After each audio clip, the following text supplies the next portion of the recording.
So we'll record. And I think Bill just reached out and asked if anybody was going to be on here. So yeah, I think he sent the link. Yeah. Oh, good. Hi, Victoria. Hi. Oh, Bill, admit. There's Bill. Maybe, or I just kicked him out, one or the other. Oh, there he is. Hey, Bill. Hey, good afternoon, everyone. Hello, Hi, hello. All right, I don't know. I know Angie Snow wasn't able to make it. I didn't hear. I think Alcina said she was coming. She's not on yet. That's okay. Brandon couldn't make it. Kathy's here. Bill's here. Nancy's here. Megan's here. And I didn't hear from Jana either, so I'm not sure where Jana is, but. I'll text her. Just, I don't know Okay. if there's a response back, but Thanks, Nancy. you're welcome. All right, well, I think we can just kind of get started. Just wanted everybody to meet and kind of get together and go over just a short agenda that I put together, being respectful of everybody's time. We did get kind of like a brief update, but it wasn't directly from the horse's mouth today, so we'll start with that really quickly. Brian Campbell had been calling Jason all morning, as we know Brian. And so Brian called me back after he talked to Jason. He said, we're not allowed to make any public statements. There's nothing in writing at this time. But we should be able to have the building back and have everything signed February 1st, right? Yes. The plan is to pay off the mortgage with the endowment, leaving about $400,000 in that endowment. We will be allowed to go into the facility once we have the signed agreement, so we could start doing repairs and cleaning and figuring out our wants and needs list. But there's nothing signed. And so next week, there's supposed to be that joint statement coming out because we're not allowed to make any public statements at all that don't come from a joint, both parties. So that's my speculated things that I've heard from today's meeting. I actually, Jason called me a little bit ago and basically said the same thing, that they need 60 days to draw up the agreements and that sort of thing, which it seems like a lot, but with the holidays and everything, it certainly isn't necessary for it to take that long, but it's not surprising either that they're going to do that. And they wanted to pay off the mortgage, which, I guess either way is fine. I mean, if we really needed to, we could down the road sometime, we could borrow against the building if we had to, but that'll be fine. It's going to result in a lower endowment, but still put us in a pretty good place with no mortgage. Yeah, and if we don't have that bill, then maybe we can have more money to put back towards that endowment. Yeah. So if we have the finances going forward, if we plan on taking that mortgage money and just putting it in the endowment every month. Yeah, either that or one thing we always wanted to do but never could was a capital improvement, fund account or whatever, whether that's through Maine Community or elsewhere, But somehow you're right. We should earmark that, whatever that monthly payment was, and put it away for something like that. Yeah, and I think so. I guess the reasoning for my not wanting to pay off the mortgage, and you guys are all the finance people, was just that we had a significantly lower than usual mortgage rate, but we're making 10%. So okay, that's what I thought. Yeah, it was like four something, which right now is half, if not less than half. But if it gets us the building, and then certainly isn't my preference, but I'm happy that at least it's moving forward. That's the main goal, I guess. Yep. Right. Yeah. And it's easier to fundraise from a grant perspective. It's easier to fundraise for operations than it is to fundraise for a mortgage payment and debt service. Yeah. That makes sense. So that's good news. Yeah. Yeah. Everybody gives a little bit, right? We it's not perfect, I guess, to us, but it's probably not ideal for them either, but we're all going to kind of work it out. Yep. No, and that was our end game, was getting control back of that endowment and getting control back for the facility. So that's a win. Yep. Great. So now we have a couple months to kind of make a plan, in addition to what you just mentioned, Amanda, as far as, keeping an eye on the building and that sort of thing. Hopefully they'll see the benefit to them of having you have access to it. Everybody's going to have the same interest in making sure that the heat's on and that everything is kind of running properly here during the winter months. So At no cost to them. yeah, right. Yeah, I think that's a great point because it's not the optimal situation. Kathy and I could probably both tell stories, but like just Right. the way the building was built originally isn't necessarily the best plan. And so pipes do freeze, and we need to have, somebody go in and turn water on, even on a trickle, certain places in the building, and, open doors and make sure vents are open, all those things. It's not just as simple as a lot of buildings where you just turn the heat up. There's Mhm. things that have to be done up above in the ceiling. And, I don't necessarily know how to do those things, but I'm sure Tracy Redmond or George or somebody could Yep. help get a list of those things. But Are they paying the oil bill up until February 1st bill, and the electric bill? Like, are I they? s- I haven't heard. Yeah, I don't know, Kathy, about those details. I assume so. I think it was really their wish more than ours to hold off that long. So I assume so, but I don't know for sure. There's a letter of intent that's being drawn up right now that's being drawn up in the real short term that should spell out the highlights of the deal, and then the lawyers can, if everybody's happy with that, they can take it and draft the formal agreements. So that letter of intent should address that, and if it doesn't, it might be good to suggest it. Right. 'Cause you have the Maybe- water bill, like a lot of little bills, you just Yeah. forget about that. Yeah. They should absolutely pay the heat, electric, and water, I would think, until it's ours. And, to the extent that they don't want to pay it, that should motivate them to get this done sooner. exactly. Yep, Right. that's fair. Yeah, so that was just quick update, Bill. Thank you. I'm glad you had some good Mhm. information on that. So that's helpful. I didn't want to harass Jason because I know that he's getting bombarded with phone calls He today. seemed pretty happy, by the way, with the outcome. I know it wasn't the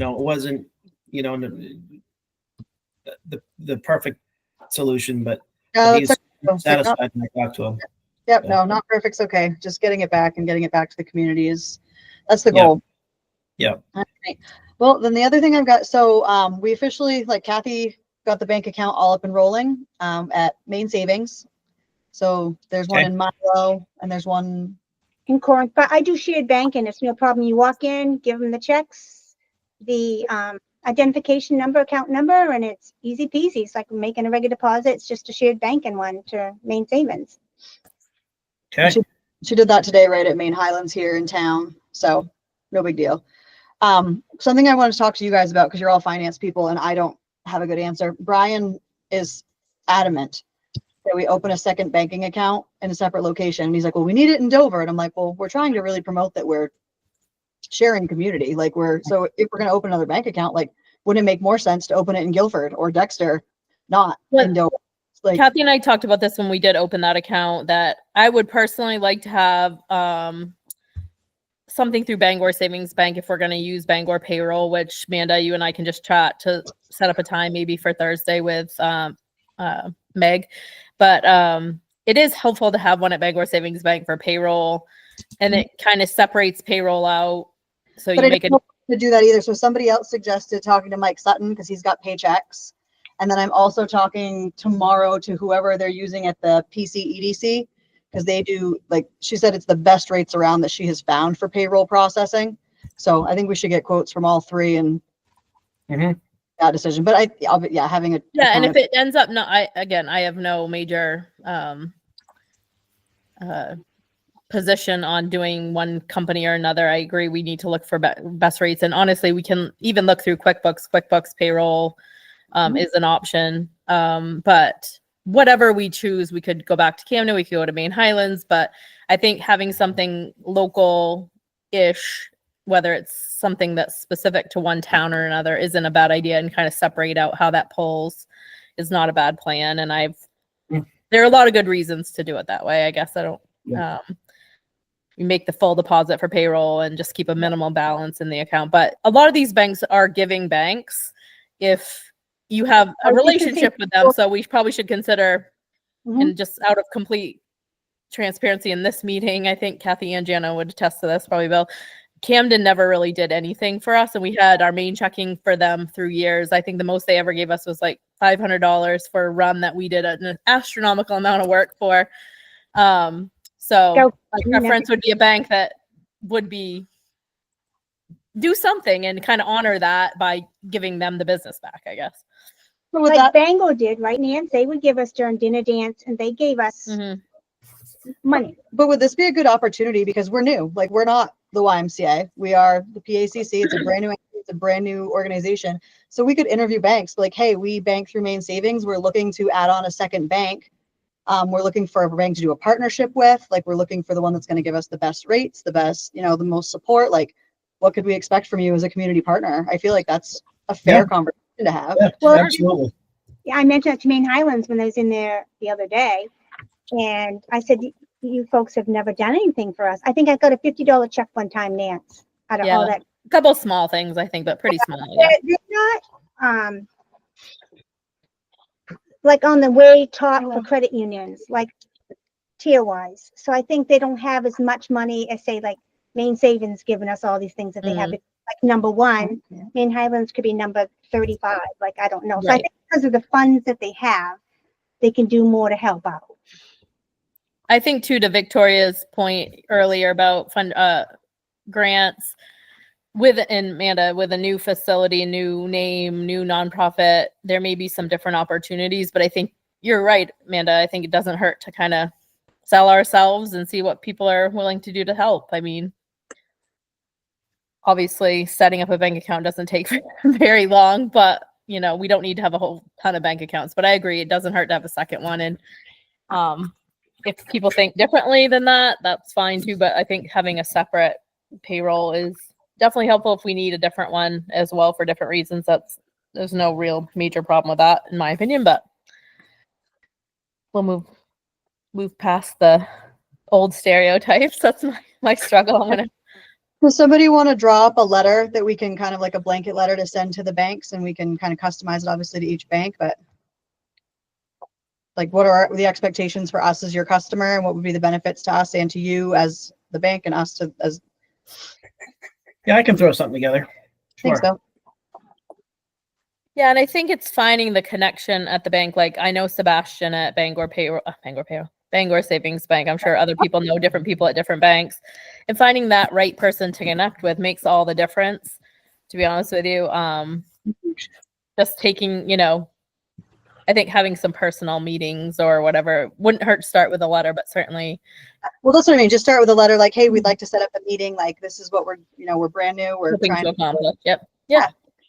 Yeah, I think that those personal connections really do matter though, because, in the past with our support, and specifically like when we are talking about Bangor, if we do go with Bangor payroll, those relationships over the years with Marilyn and Alicia and Sebastian, they make a difference in terms of, the people in the right positions being able to give the pull. Yep, absolutely. Okay. Any other thoughts on that? Moving on. So fundraising meeting, we met last week and meeting again tonight.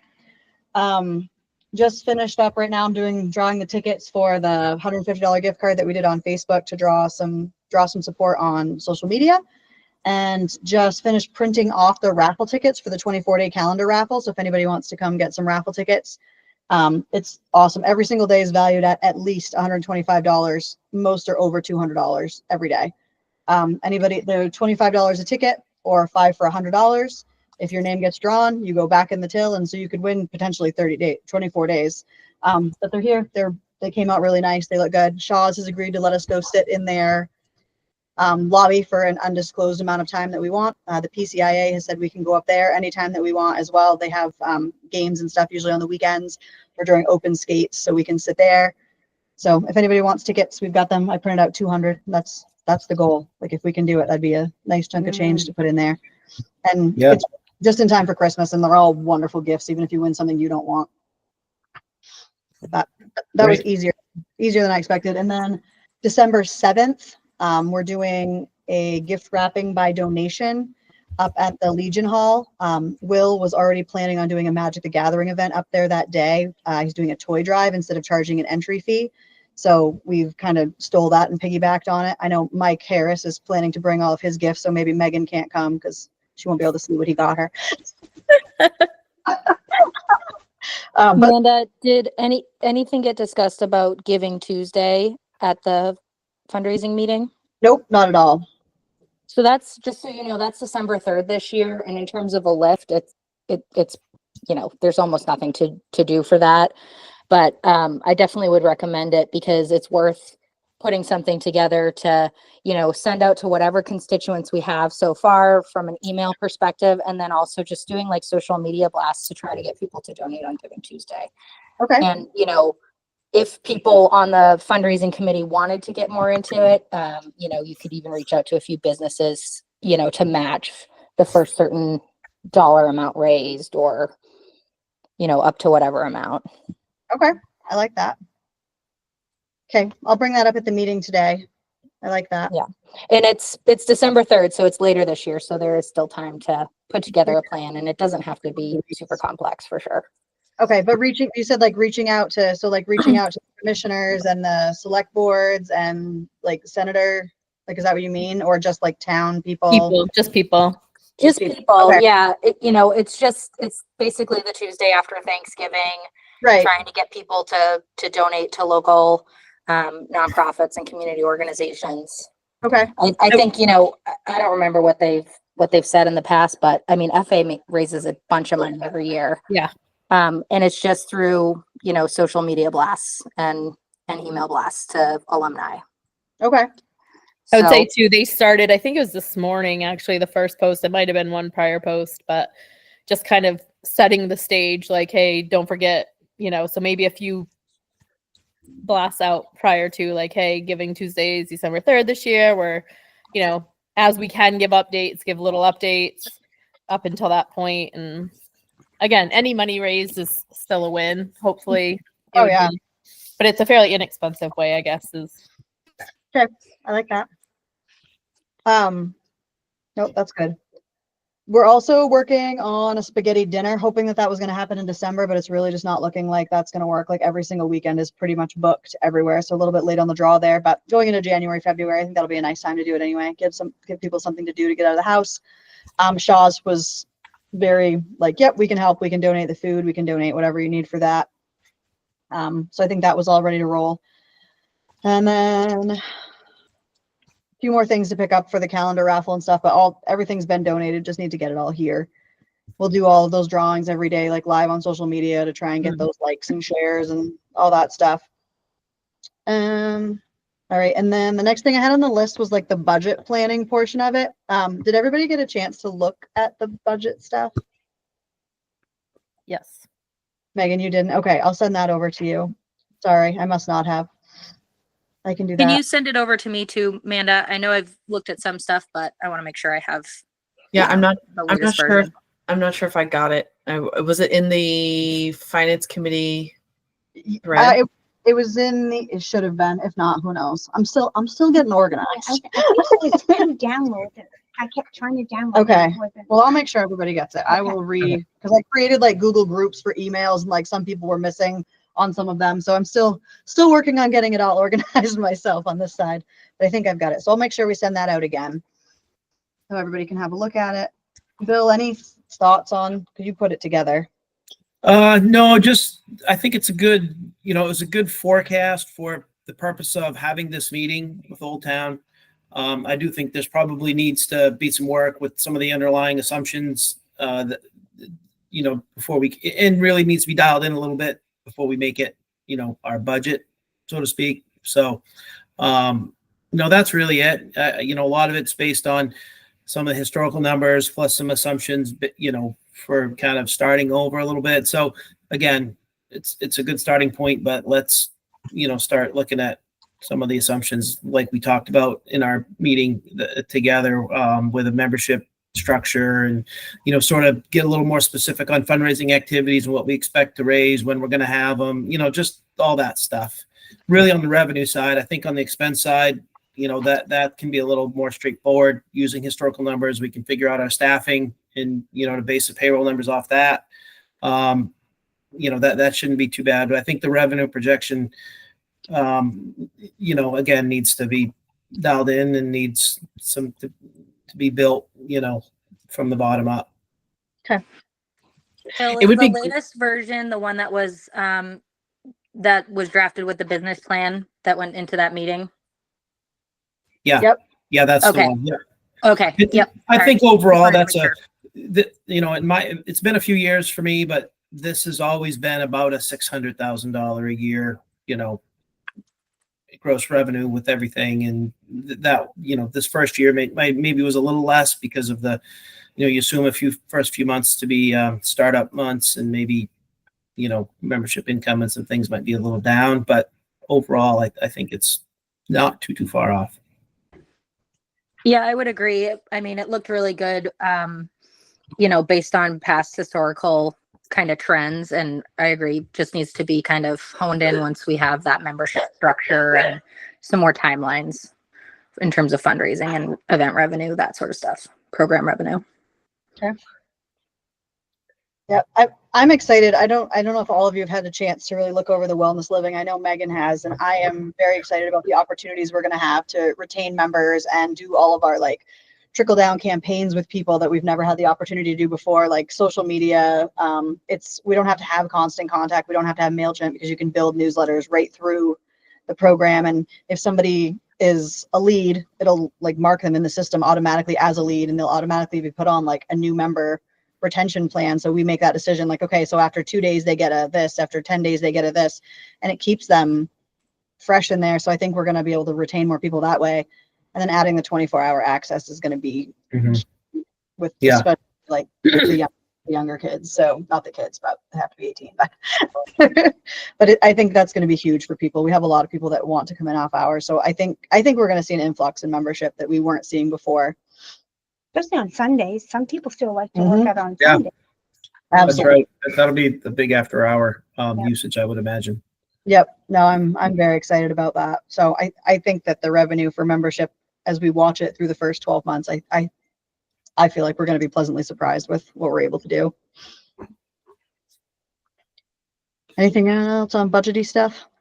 I was just going to say, it would be great if the fundraising committee just regularly sent us updates on sort of what they expect to come in and when. I know that can be kind of I've been on boards where there's a little bit of there aren't the same people on both, and we don't necessarily need the same people on both. But if we continually talk back and forth, and we can send them hey, we've got this shortfall, on month 11, they can see what they can do. And, if we know what their plans are, generally we can adapt. But I think that, not just relying on you, Amanda, to pass the word necessarily, but having sort of a planned point of contact, even if we just share minutes back and forth, so we can look over stuff. It just makes things easier. I think maybe creating a Google Drive for each kind of committee, and then everybody can go into the cross committees and see the minutes from the meetings. And I think that would make sense, because we just did the minutes for the board meeting. It's public information, so we put it on a Google Doc, and it can be shared. It just exists there. So if we ever have to go back, they'll all be in one place. They'll all be dated. These were the minutes. There's no confusion, no question. Oh, what was I supposed to do? Just hop in the Google Docs and you can look. Yeah. So if we create one for fundraising and one for finance, and the finance committee knows oh, hey, fundraising had a meeting, I can go in and look. Yeah. And then I did create a couple different calendars that are shared, but I think I'm going to what's the word? Unconnect undisconnect them and put them all in. So everybody from all the committees can see when the meetings are for all of the committees. I didn't want to overwhelm people, but I think it'll be okay after we get rolling, and it's not so there's one every day this week. So I'll do that. That way you're not getting invites from 20 calendars. It'll just be one calendar. I think that makes sense. The other thing that I would that I've been thinking about a lot as we kind of are dividing all of this out and kind of figuring out priorities and all of that is it would be really helpful, from a finance perspective, but also for the fundraising committee to kind of be coming up with a list of priorities in terms of you know, facility investments, program investments that need to be made, because I think, you know, those sorts of things should really be timed into kind of that fundraising and grant schedule that Mhm. gets put together. Like the thing I keep thinking of is if we're going 24 hours, you know, security cameras, you know, what happened, like how are we going to shut off parts of the facility that we wouldn't want people in a 24-hour perspective, you know. Those are kind of the things that I keep thinking of as we move Yep. down the line. How are we going to make those investments, and, you know, can we get somebody else to pay for them? No, I think that's a great point. And what I've asked for, I gave at the board meeting, I said that my biggest concerns, like going in, we need to spend about $800 in the fitness center because I have an invoice from Batka. That's what we need to fix the Batka equipment. It needs more than that, but that money can get it fixed. And then we need to invest some money in the basketball court because we lost about 20 daily members over there not being a basketball court inside. I've asked Tracy Redmond at the select board meeting last night that as soon as we have access to the facility, if you would just go through with me and like every single inch of that building, like if it costs 10 cents, like put it on the list. If it costs $10 million, and then if after we've done that, then we can really kind of go through and prioritize like what is 1 year, what is 1 week, what is 10 year, like where we're at. He knows the building. I know there's been some updates since the last time he was in there, so he'll quickly figure that part out too. But I mean, he's crawled around every cranny in there. I have, but I don't know what I'm looking at. That's the difference between the two of us. Now, the cotton money is for that room. I wonder when we can expect a check on that. That would help with, So we can reach back out to them. I know they just turned off the funding, so Yeah. I'm sure that they would turn it back on. They usually send a January check, so we may even be able to get that pretty soon there. That's 16,000 a year. yeah. Mm. So kind of money coming like that, we could utilize, because that's what they want us to spend it on. Right. Yep, that's true. And I don't know, I guess you as the finance committee, that's really a great question for you. I've tried to justify several times to people. They're like, well, where's the money? Because we've heard the cotton fund, like we get 16,000 a year, like we can't even get a new, and I'm like, well, you know, if the power's not on, you don't have a fitness center. So like, that was my, like, I don't know.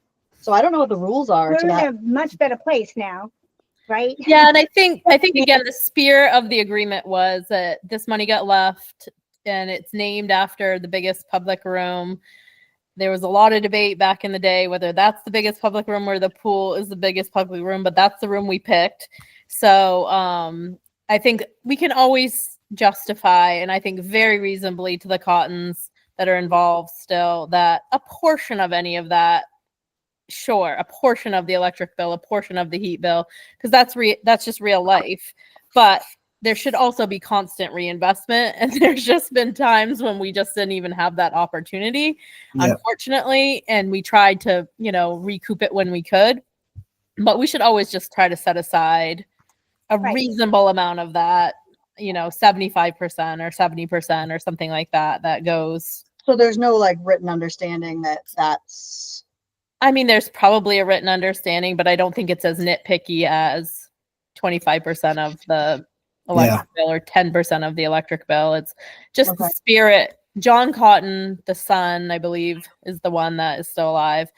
Maybe it's the grandson. I think it's the son. He just wants to see that it's, you know, going towards the community. You know, that was the spirit of the agreement. So, Yeah, don't- I don't think there was a written amount in any No. of those agreements, Nancy. And especially when we kind of went through that process a few years ago, with the representatives from the Cotton Fund going through everything.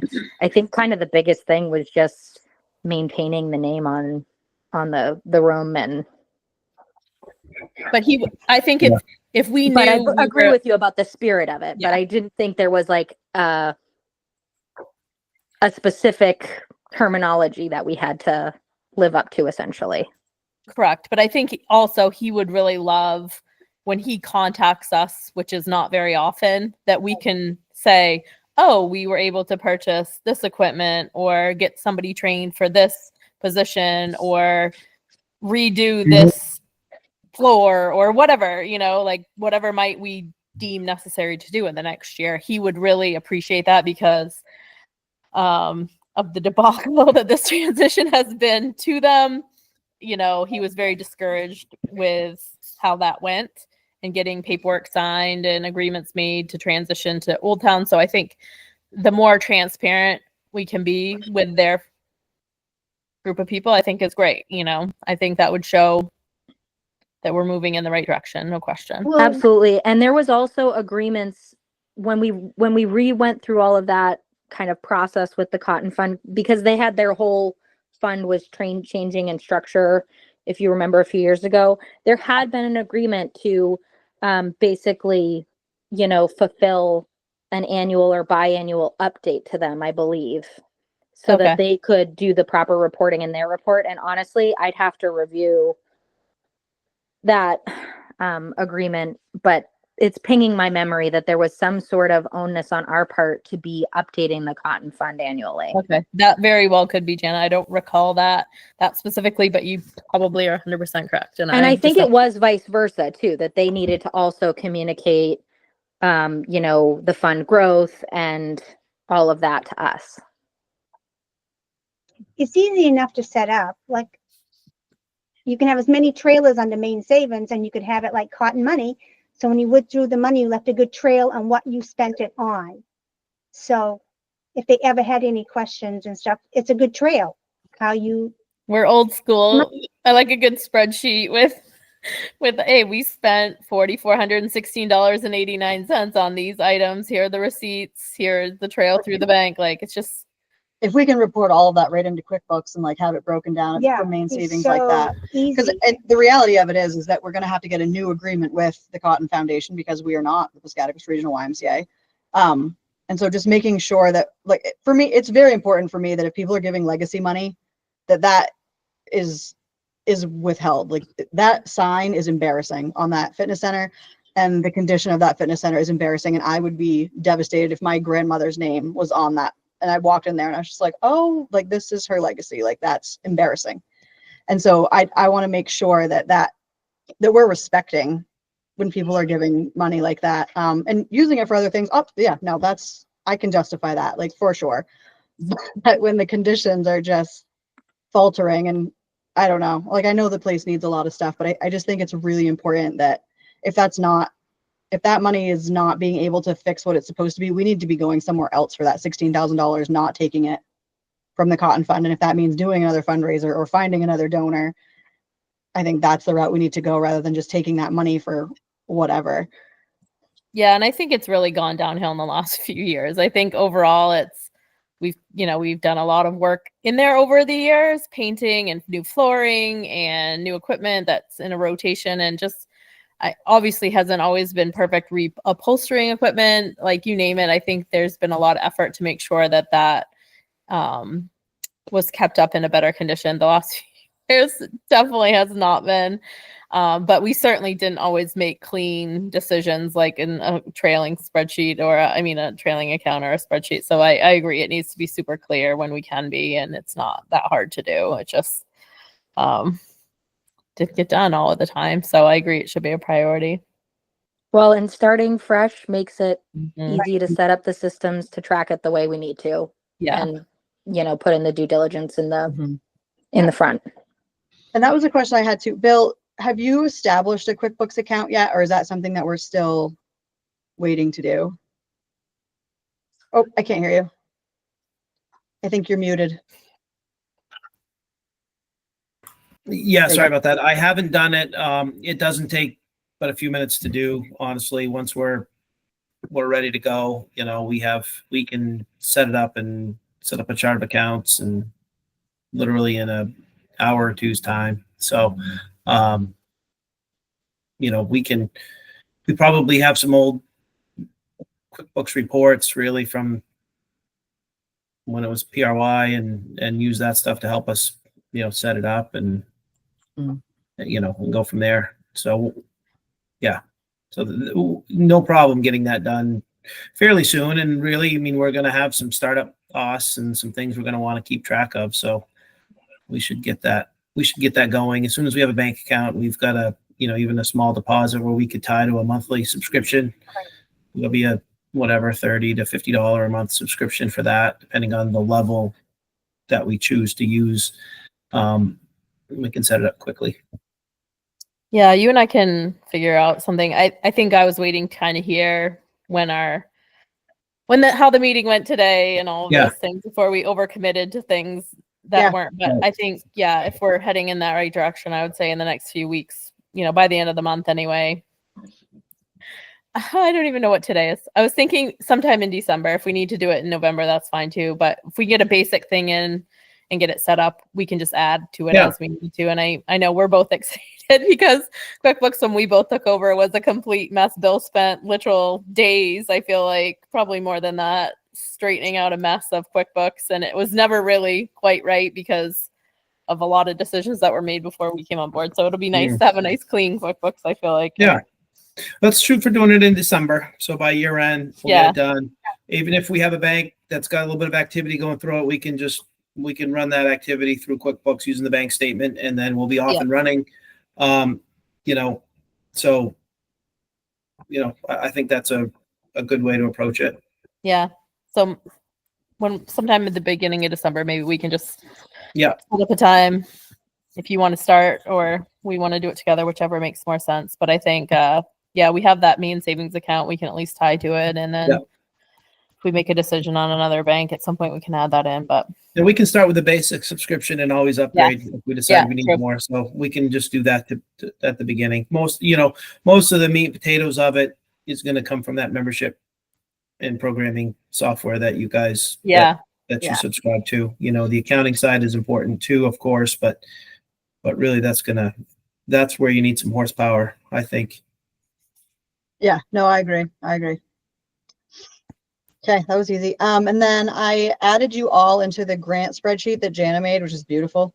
At the bottom of it, I've just been kind of like, there's a separate chunk, just random things that I've had in my email, stuff that maybe is not even necessarily a grant, but like we have to have the 501c3 for, and so I didn't want to forget about, like we can get a free subscription to Microsoft Office, like for the company through Microsoft, but it still saves us a couple $100 here, a couple $100 there. It's all that nickel and dime. So that's in there. If anybody has thoughts on that, and I don't know, that's why you're here. I know nothing about grant writing. So prioritizing that. I know Jana has a really strong plan. She sent me a beautiful email about like where we can go with it and like with Kiwanis and swim lessons and just tons of stuff. So prioritizing those things, and I know nothing. It blows my mind what's available. Jana, And I threw will a couple say things. Sorry, go ahead.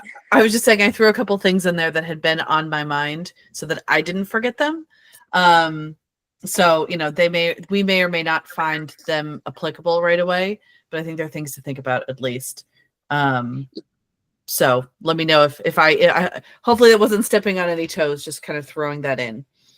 No. And the only thing I wanted to kind of reiterate, which I know I had expressed to Amanda, but that spreadsheet that I started was really based terribly on, grantors that we have previous relationships with and local connections with, or who are known to give a lot in our county area of interest. So it's really limited. There's lots of room for growth there, but I mean, I'm sure Victoria, you can get yourself in a hole trying to, throw everything out there and get that support. So, I wanted to start us with some grants that, would be familiar with us, and, even if we're not the why anymore, have a connection and be familiar with, what we're trying to do in Piscataquis County. Absolutely. It's all about tackling this strategically and sustainably, because if it's just going to be volunteer grant writing for a while and board member grant writing, and we need to make sure that it's stuff that we can keep up and that we're not overcommitting and reporting or anything like that. But also, slowly, carefully making those larger relationships start happening so that there is that growth over time. So yeah, I think it makes absolute sense to start in our backyard, and with the organizations that know us at least a little bit, know where we've been, and then taking it broader as time goes on, and hopefully making a couple of making a couple of sort of statewide steps in the next year or so where, Old Town, either did not know to, or where we didn't have the ability to previously, with stuff like looking at, USDA rural development and DECD investments and that sort of stuff. Since you brought up USDA, do we have our official nonprofit status? No, we do not. Okay. I reached out to Chad Perkins, and he connected me with Ed somebody or other.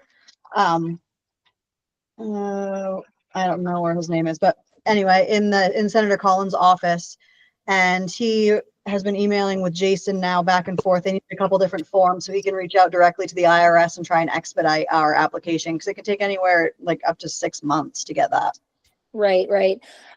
So it's been a while since I've done it, but any of our like incorporation documents, all of that, if you can kind of, I'm sure you're keeping them nice and organized, but as soon as we get the, all of the different things like our EIN, incorporation documents, nonprofit status, let's keep all of that, because as soon as we have everything in order, we need to jump on getting registered with SAM, which is the System for Award Management. And it used to be a DUNS number. I don't know if it's the same if they call it the same thing anymore, but basically it's, the federal government and like those USDA grants are not going to pay us money unless we have those numbers set up. And it can just be a little bit of tedious to get into the system, and we don't want it to delay any awards. Yeah, absolutely. Or application, some of them you can't even get, registered unless you've got, and nowadays it's the UEI number, unique employer Thank you. identifier. I couldn't remember the number. I can't even remember what it stands for.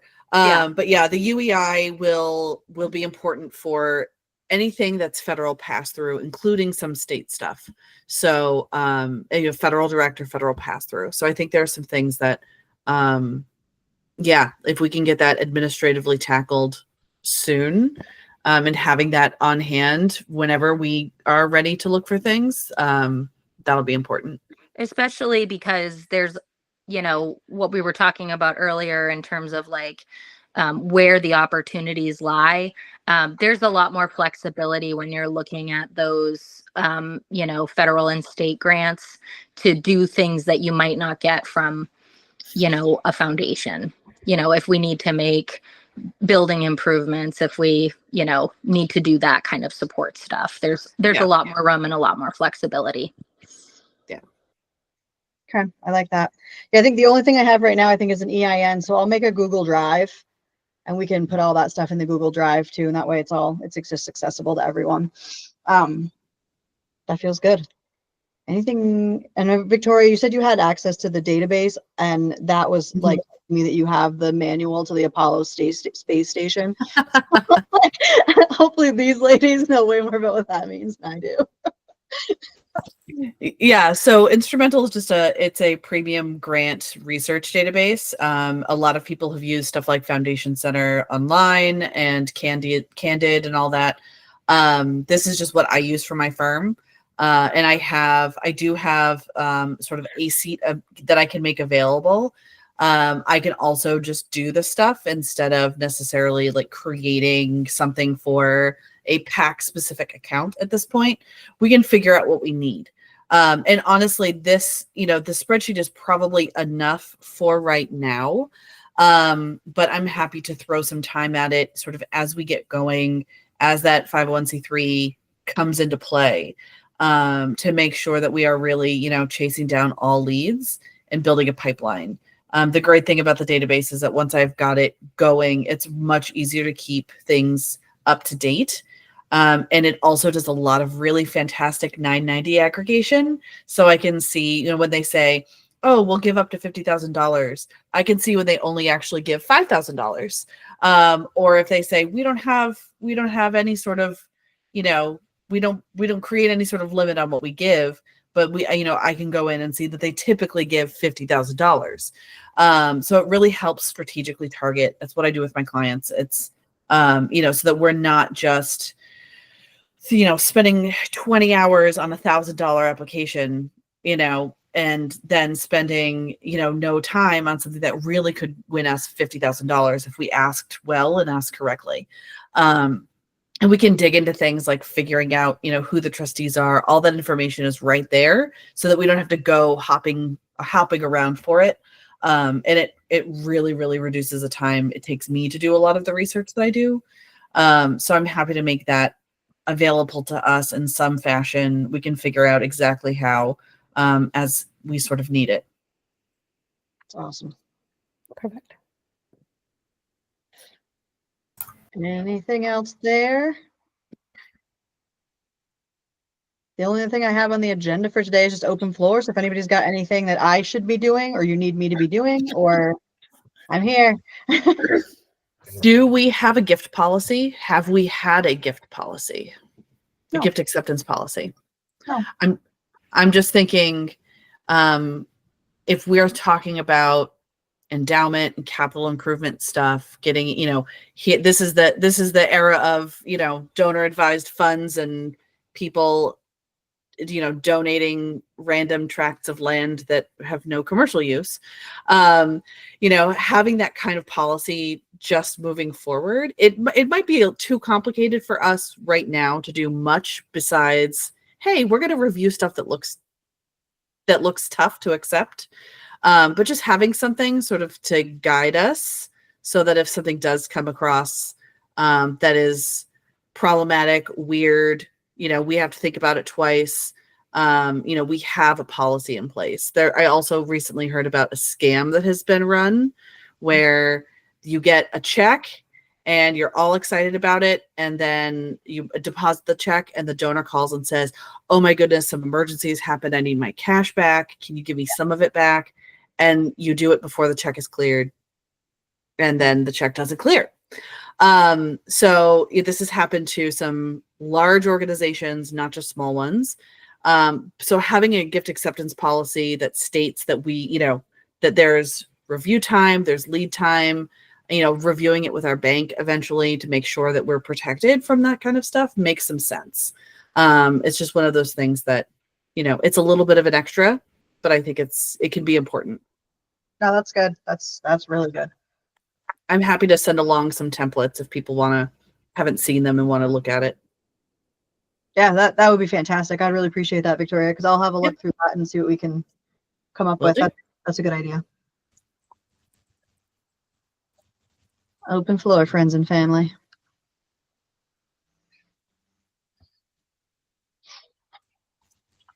So can I just clarify, at this point, we're waiting for that, Bill, I can't remember what you called it, but some sort of a quick summary signature on what they agreed to today, hopefully by next week. Is that what you said? Yep. Letter of intent is what they're doing now, basically just a memorandum of understanding. Just here's what we agreed to, basically, and then we're gonna make it formal. And then after Over the that, next they few would put out a joint statement to the public. Yeah. So probably the end of next week, beginning of the following week. Yeah, it might be sooner, but I think the statement you might see before that. Okay. But yeah, But that They would should be able to do that hopefully letter- indicate like a February 1 open so people can start to plan for that. Yeah. Or do you think, okay.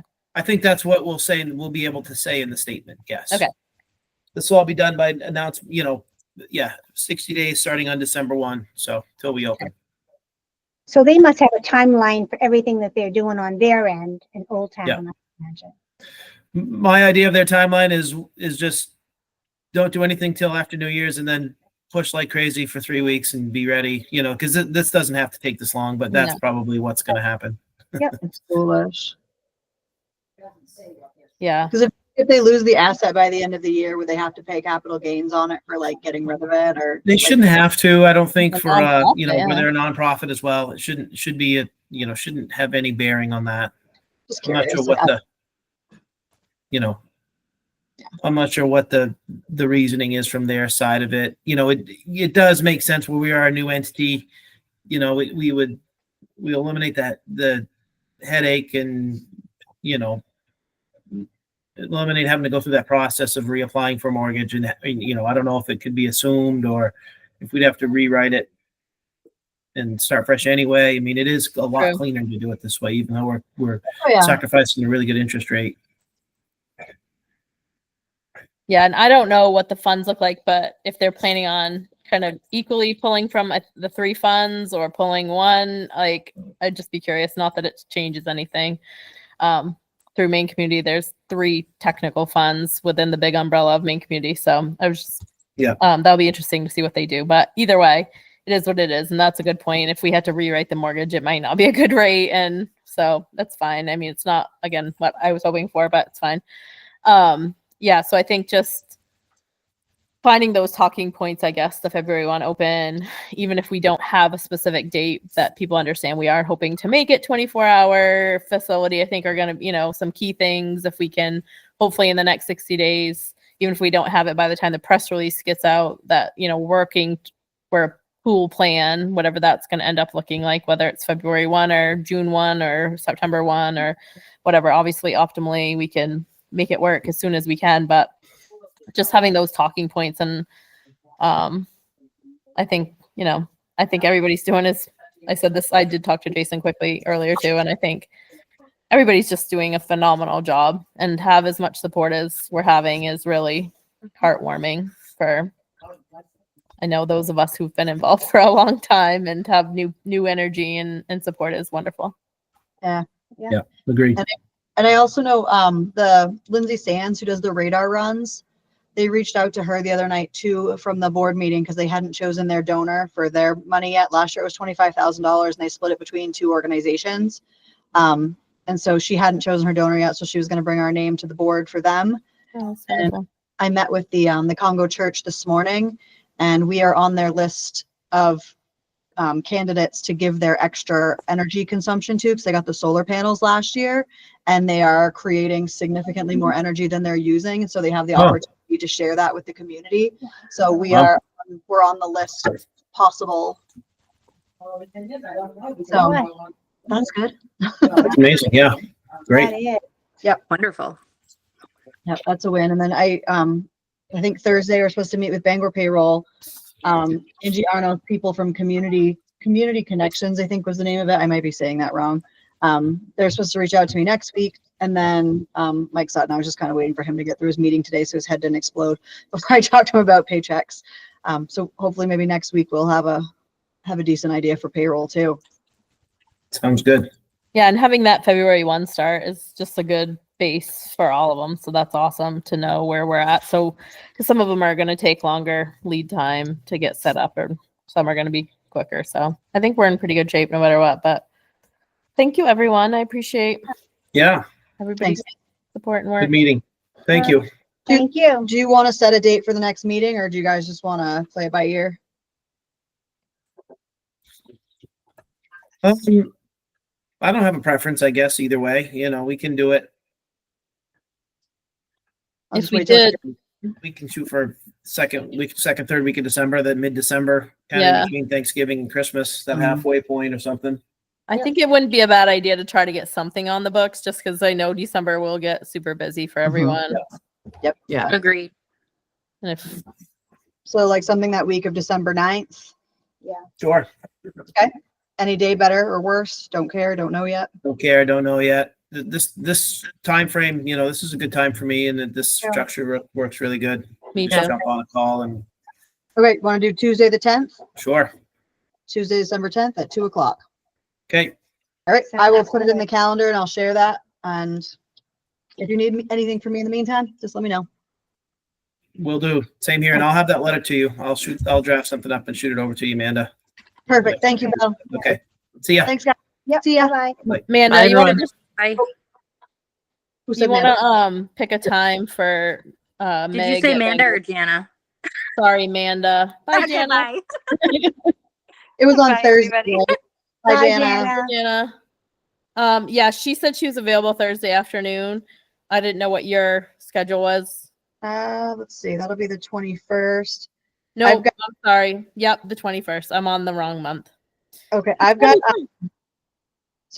I'm doing the PC EDC. I'm doing one of their trainings from 2 at 2, so I can do pretty much anything before 2. So if I said to her maybe 12 or 12:30, I get out of work. Well, hold on. They want me to work till 12:30. What time's your meeting? 2? It's not till 2. Yeah, I could do like a 1 o'clock. That's fine. If we did like 12:45 or 1, hopefully it wouldn't take a whole hour. Yeah, I I'll could. see if that works for her. And then again, I have no major affinity. What I'm hoping for is Kathy, cost effective, but also user friendly. And Yep. I know I've said this to you, Amanda, and Kathy and I have talked about it. Like, it really is important to me that even if I'm the person who's going to do payroll, which I have no problem being the person that does payroll, that other people can jump in and do it as needed if there's a situation, whether it's a vacation or a sickness or a personal situation or whatever. 15 years I did payroll every 2 weeks, even if I was in London or We can on the next- vacation.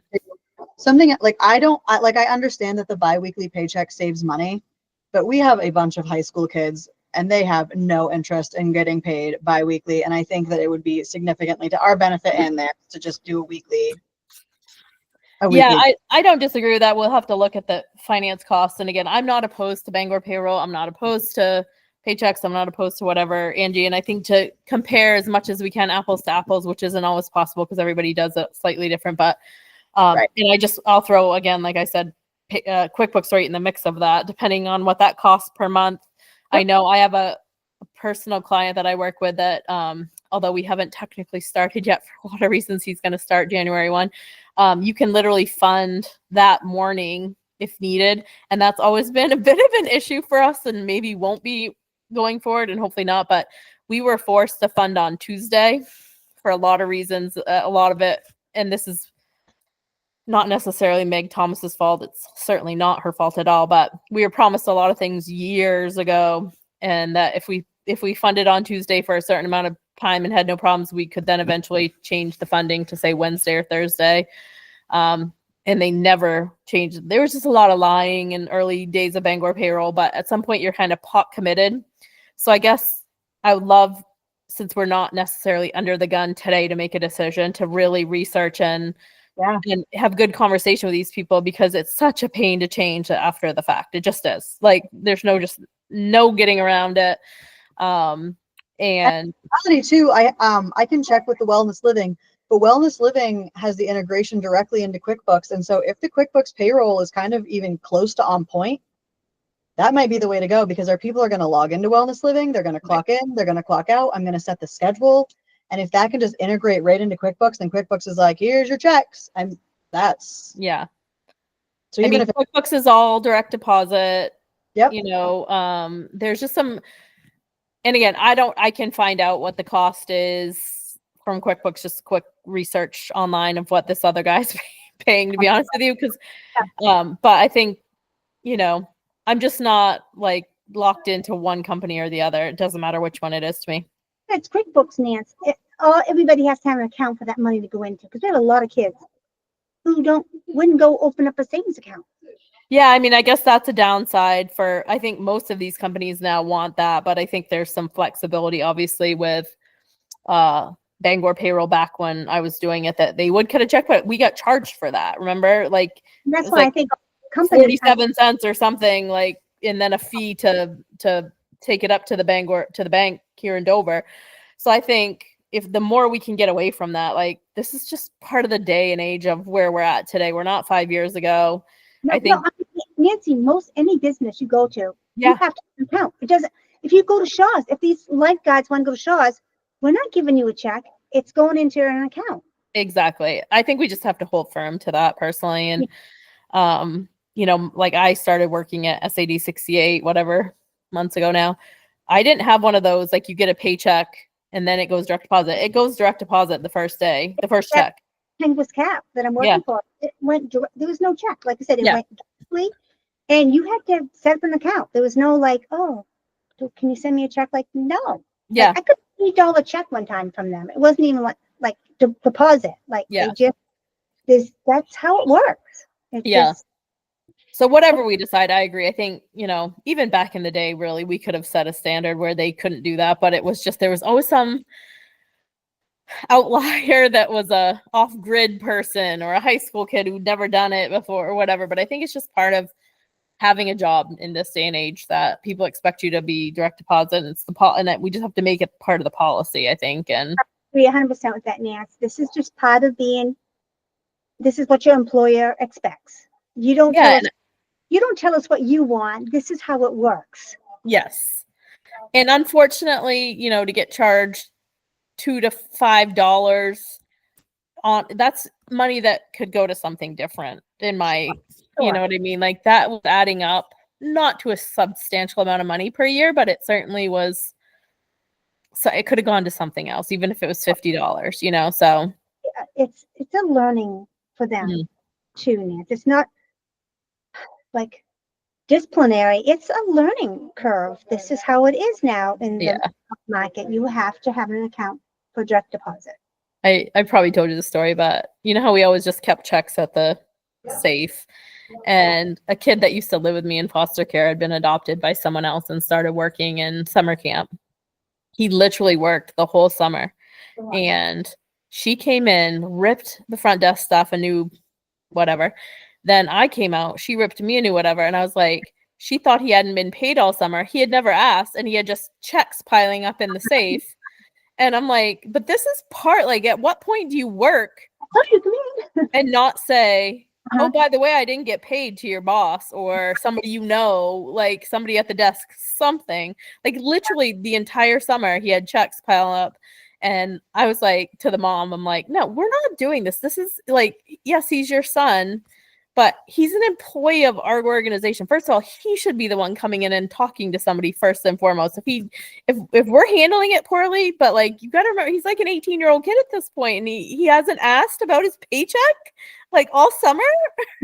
Well, we had She's like, as if I'm taking his money and cashing it and like going to a party. Like, I'm like, you know me, like, what?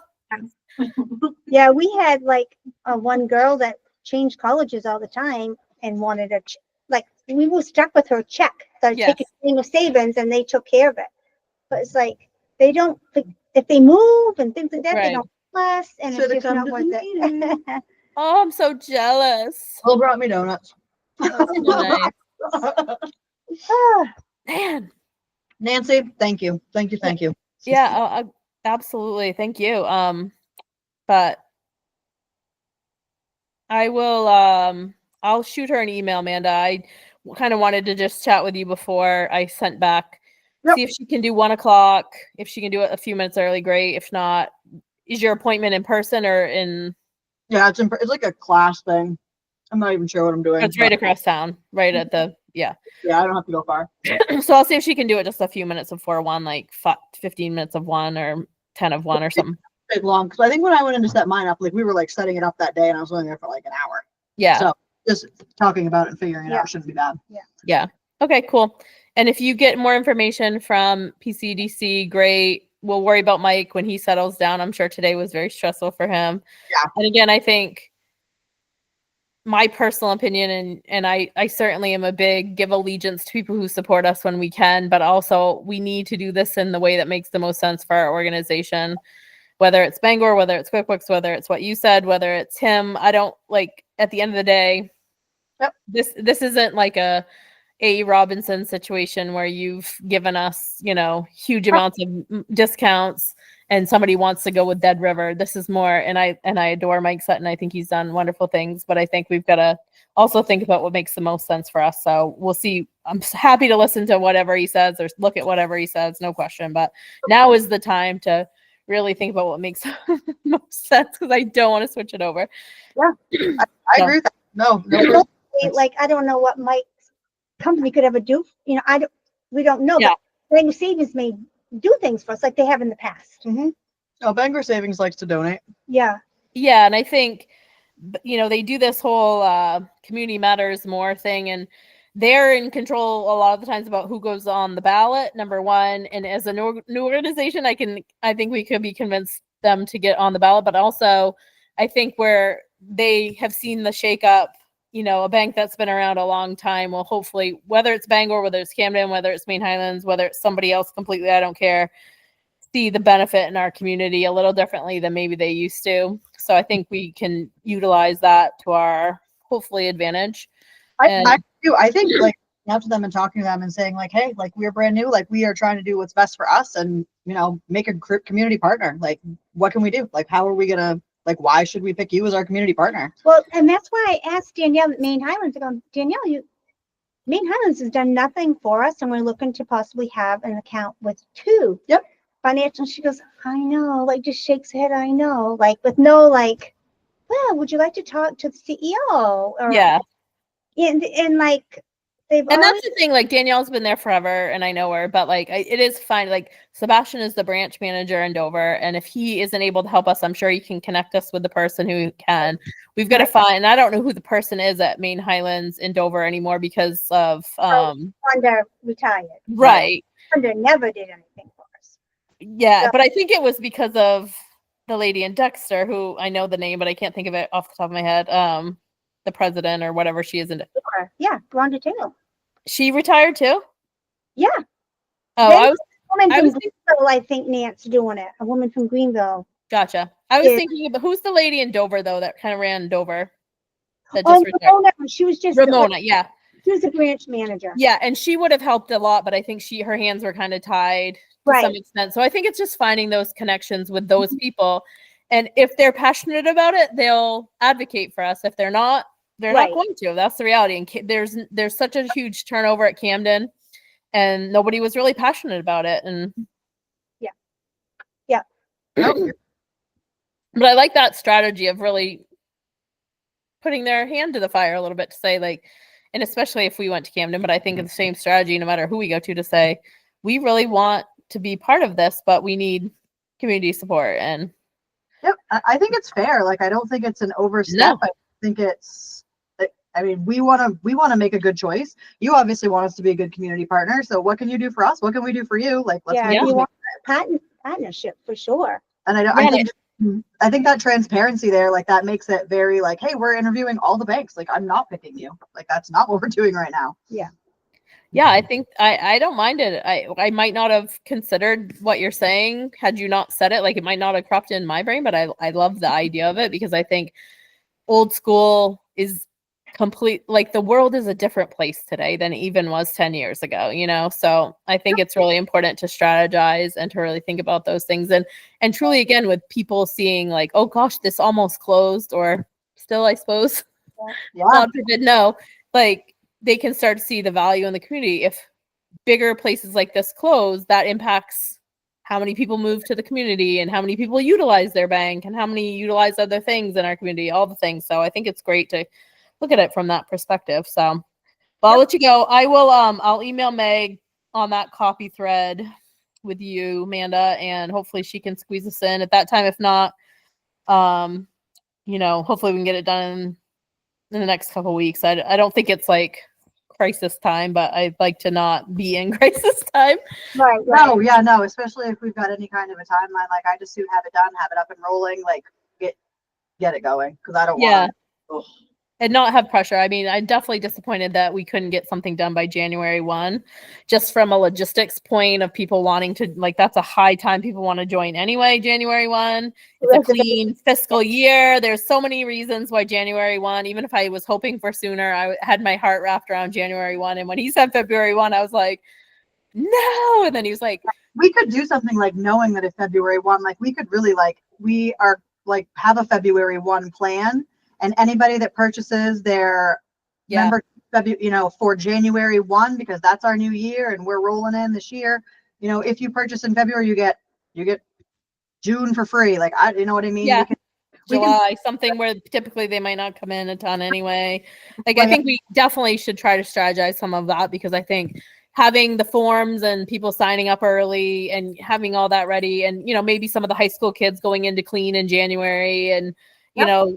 trying to keep some of the people that are on the past payroll, give them some hours so they aren't going to get other jobs, and there's plenty of teenagers who can't file for unemployment because they didn't make enough money in the year and their age and all the things. So like, I think, Yep. to recoup some of them if possible in January, if we can get the keys, yeah, if we can get those sooner, that would be super helpful. yeah, I mean, again, I assume they're not going to hand it over the keys this afternoon, but like, I was just hopeful that we could, like you said, even if it's in late December, early January, to start making Yeah. sure we know what we have and what we don't have and what we need, and cleaning and organizing and making it look fresh if we can. And I think honestly, like that's really what it is. Like we need to just spend several $1,000s on paint and like clean it up. It's gonna make it look 1,000,000% better, and it's a good investment because it needs to happen anyway. yeah, and again, is there, some company, Jason Brochu, Ware Butler, that might be willing to give us a discount or some samples, and we don't have to follow the same color scheme anymore, with Y national colors. And some of the colors have been fine for me over the years, and some I think are obnoxious. So I think there's a time and a place to have bright colors, but like the orange in the weight room just makes my head hurt, to be honest with you, when I go in there. I've got tons and tons and tons of plans that I'd love to show everybody. 'Cause there's different places that I've been, pictures that I've taken of people who are doing it better than us. Like we don't need to reinvent the wheel. We just figure out what someone else is doing. Well, that's what my brain went on the cotton money, man. It's like, if we got a check from them, we could Yes. do what the padding, whatever you was talking about, that was Yep. Get all that $800, fixed. like, start with that. Absolutely. Start with that. Start with some fresh paint. If there's even something small that could be bought for $500 or $1,000 to just show the community and the weight room people that we're hearing that they have put up with a lot for the last 2 years. You know what I mean? Like we've bought a lot of different items over the years that got stolen, broken, lost, but is there something, and maybe that could be like a community poll for people that utilize that room.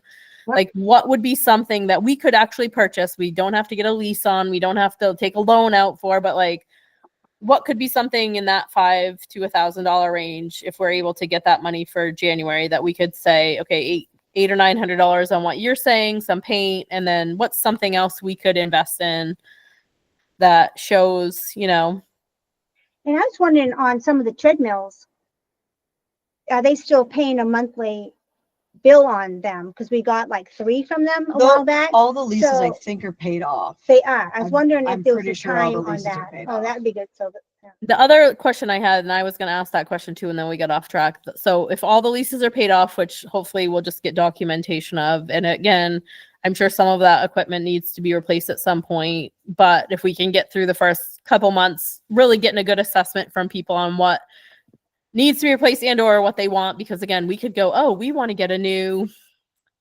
whatever, and people don't care about a new whatever, and again, we might get different people for 24/7 too. So to really get good feedback over the first couple months, and then maybe earmark that second to maybe put a down payment on a lease of if that's what we need to do or however we want to manage it. But the other question I had was the copier. Like, are they leaving the copier? Is that out of a lease? Do we have to pay the lease going forward? I've talked to a couple different companies about that too, because the last call I got when I was still sitting at my desk was, hey, so they just called. I was just letting know, like, we're going to pay off the lease for the copier. Like, do you want us? And I was like, what? I have no idea. Like, I really don't know. But then I went online to our account and it says that it's not paid off, and it's supposed, so July 25 is the end of that lease. No, so not much left on it anyway. So if we had to pay it, it wouldn't be horrible. No, it's not terrible. And it's not a terrible price anyway. But we're going to end up with another one anyway. And that's the reality of it. A couple companies though, so like they can get us a better price, like if once it's paid off, because then they can be like, hey, we've got this other printer, don't you want us to take this off the market, like if you give us a good deal. So I'm definitely working with a couple companies. I did call the whoever's stickers on the main front of it, documents. main documents, and I asked them for a new price quote on a contract, and it was no better than the contract we're already paying, which is ridiculous. So I think just reaching out and finding other options. So I've got a couple people that I'm working with on that as well. Yeah, and I think, we need to really strategize, and this can be a whole other conversation, probably a whole meeting's worth of conversation before any documents get signed. Hey, Brian, before any documents get signed, just to make sure a few people have reviewed it, because of years past, people have signed documents and it wasn't a great situation. But I think things like this, Nancy, honestly, like I know we don't have anything in writing, and like, so just my thoughts, like I sit in it, so I'm happy to find it, and like this kind of works. But then that's why, like, I wanted to send it to you guys, to the finance committee. Like, this is the system I found. I talked to 50,000 of them. I know. And I think, like, please look at this. And then once you guys have okayed it, then I can get the operations board to okay. And I just think that that's a really important. I agree. I like it. I run it. you pay for it, you figure out if that's going to work, and then they make the decision. So they say yay or nay. Yeah, Like, I agree. A I good think it's just a good strategy to always have at least a few people in the mix. Whatever version of that I'm fine with. I have no real preference on these specifics, but you know, from a marketing perspective, it's important to have a copier, but also we've tossed around the idea in the years past of just buying like really nice copiers. And how many really nice copiers can you buy for the cost of a lease for X amount of years?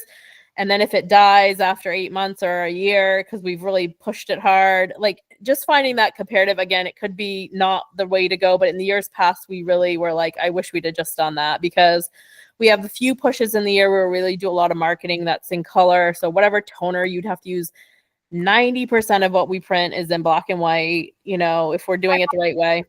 I've been doing a ton because I have been printing almost 2,000 flyers every other week and bringing them to Dexter, Dover, Guilford, Milo, Brownville, and it's really grown. It's awesome. Yeah, but so our printer bill is like $700 a month.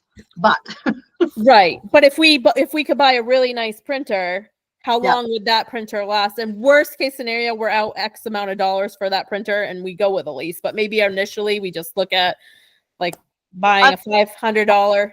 free one right here that the library just donated, and that's what I Yeah. just used to print all of our fancy calendars. It's very nice. Well, Yeah, just because of the overage on color and stuff, I know that was what would really hit us hard.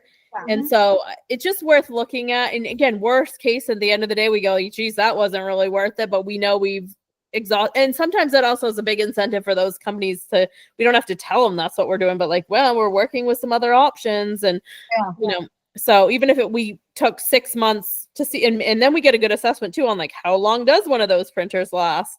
Yeah. You know, and just because we've been stuck really hard with some overage bills and it's hard to plan for that sometimes, you know. Like the one we have right now, it's not this one. The one that we have there right now, it's it's 5 cents per color copy and 0.0079 for black and white with no limits. Exactly. So I can print one or I can print 50,000, and that's what it costs. They do all the toner. So figuring out what that was costing me per page, and then sharing that number with other copier companies. I think it's that simple. Right. And I have no problem with flyers being in color or advertisement being in color, but other documents don't need to be in color. You know what I mean? Like, and if we want something to have color on it, we could get a stamp, or we could get some pre-printed letterhead with color. Like, there's so many ways to do it in this day and age. And so much of what we're doing is online in comparison to what it used to be 10 years ago. And Facebook and paper now too, though, with like online membership signing up, yeah. and people aren't going to have all of like, I was printing out almost 400 pages per person that got hired and went through childcare orientation. that's ridiculous. Like it can all be done online. Yeah. And it should really all be streamlined. It's just so dumb. So I think Everywhere we go, whoever office we go to, it's just like you sign, everything's in their system. There's no, exactly, And which is again a huge savings, not just in time, but printing, like the cost of the printing, but like the time to print it all. And whoever goes through all that crap, nobody. Like you hit the highlights with people that make sure they know and make sure they have a copy of it if they want to in their email, and we can save a lot of things that way. But I think just finding those efficiencies, and I really love. And then I'm going to let you go because I got other stuff to do too. And I got to go check on my puppies. But anything grant wise, and I know it's obviously there's a lot of big priorities and small priorities and everything in between. But I think having some efficiencies in lighting for, and Jana can help with this for sure. But like some areas that are motion sensitive, like the racquetball courts or even the locker rooms, you know, even the offices. Like, there are just some areas where you want lights on all the time, and I get that, the hallways and whatever, but like there's plenty of areas that we are leaving lights on because it's either on or off, and we don't want the whole building to be dark. But on the other hand, if people walk by or walk into a racquetball room or a basketball court or whatever we're calling it, you know, and they come on automatically, that's way better. And we've talked about that literally for years and years and years and years and years. So I'd love to see some of that take place. Because I think there are efficiencies in that. And I know my mom was big into the whole Congo church sharing some of their power. any savings is a huge savings in my opinion. If it's $100 a month, that's $100 that can go to something else in our building. Hopefully it could be more. I have no idea what the cost of any of what they're, Right. potentially offering are, but I think it's amazing. And again, is there an opportunity for a solar grant? We have beautiful metal roofs. Even if we just put some panels out, that could offset 20% or 30% of our costs. Is there a grant for something like that? So That too, because I don't know, like, do we face the south? Like, do we have enough roof? Because so much of that roof is great big flat. Anyway, whole nother conversation. But yeah, food for thought. whole I other don't, conversation, but somebody can tell us an answer to it. Obviously, there's, right.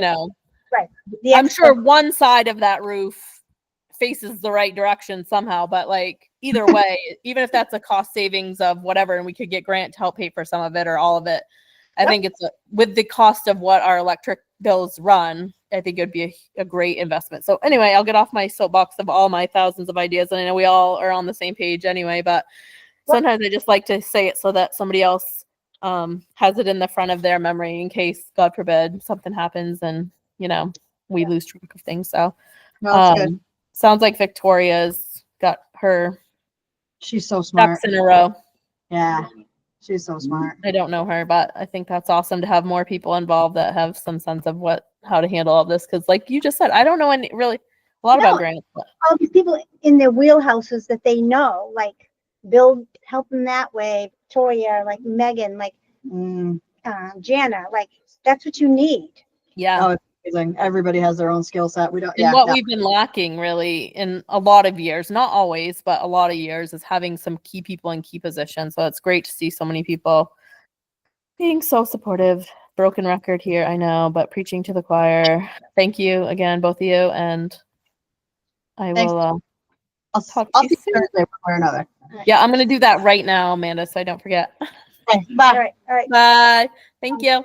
Bye, Nancy. Hung up. On. Bye. Oh, Hang up on me because I can't. Okay, there we go.